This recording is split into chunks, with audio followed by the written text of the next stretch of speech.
साधन राज्य में दो ही ऐसे हैं जो बिना भाव के आपका परम कल्याण कर देंगे। एक तो भगवान नाम महाराज और दूसरे संत महाराज। तुम्हारा भाव बने ना बने, उनकी बात मान लो, उनके घेरे में बने रहो। दो ही ऐसे हैं जो बिना भाव के भी तुम्हें परम पद दे देंगे। एक तो नाम महाराज, भगवान का नाम, और दूसरा संत महाराज। संत कृपा करें तो घोर पापी को भी महात्मा बना दे, और बना दिया।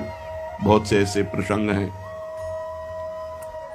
सच्चे संत मिल जाएं जो भगवान में रमण करते हैं, तो जैसे लोहा का भाव हो या ना हो, पारस मणि छू जाए तो सोना बन ही जाएगा, ऐसे हमारे भाव हो या ना हो, संत मिल जाएं तो हमारे अंदर के दुर्गुणों का नाश हो ही जाएगा और हम स्वर्ण की भांति चमकने लगेंगे, सद्गुण संपन्न हो जाएंगे।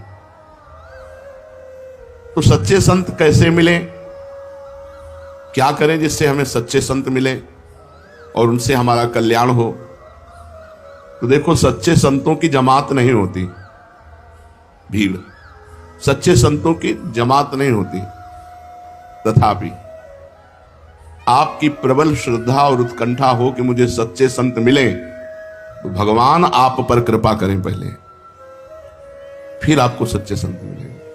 जब द्रवहि दीन दयालु राघो तो साधु संगति पाइए। संतों का संग ऐसे नहीं है।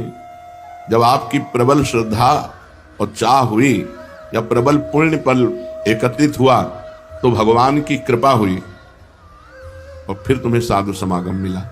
सच्चे संत भगवान की कृपा से मिलते हैं। संत मिलन की तीव्र आकांक्षा करो, भगवान से पुकारो कि आप सच्चे संत का हमें संग दे दो। संत मिलन के लिए भगवान से प्रार्थना करो, आराधना करो।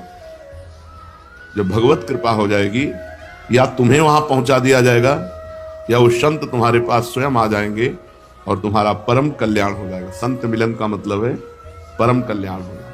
अब निश्चित भगवत प्राप्ति हो जाएगी, क्योंकि अब मोहि भाव भरोस हनुमंता, बिनु हरि कृपा मिले नहीं संता, जो प्रभु मोहि अनुग्रह कीन्हा तो तुम आई दरस दिना। अब निश्चित भगवत प्राप्ति होनी है, क्योंकि संत समागम मिल गया। सच्चे महात्मा का दर्शन, स्पर्श, श्रवण, उनके समीप कुछ क्षण निवास करना, बैठना, उनका एकांत में स्मरण करना, अमोघस्य निश्चित भगवत प्राप्ति करा देगा। संत दर्शन, संत संभाषण, संत सहवास, संत स्मरण एकांत में निश्चित भगवत प्राप्ति करा देगा। ना पहचानने पर भी केवल